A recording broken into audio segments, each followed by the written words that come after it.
Tüm dünyanın gözü önünde Müslüman Uygur Türklerine baskı ve soykırım politikaları uygulayan Çin devletine Birleşmiş Milletler'den bir suçlama daha geldi. Birleşmiş Milletler Özel Raportörü Tomoya Obokata, Birleşmiş Milletler İnsan Hakları Konseyi'nin yaklaşan 51. oturumu öncesinde çağdaş kölelik biçimleri ve sonuçları hakkındaki raporunu yayınladı.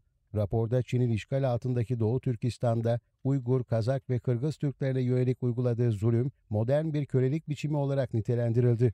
Özel raportör Tomoya raporunda Çin'in Uygurlara yönelik muamelesinin insan haklarına aykırı bir kölelik olduğunu bildirdi ve Uygurların toplama kamplarında zorla tutulduğunu ifade etti.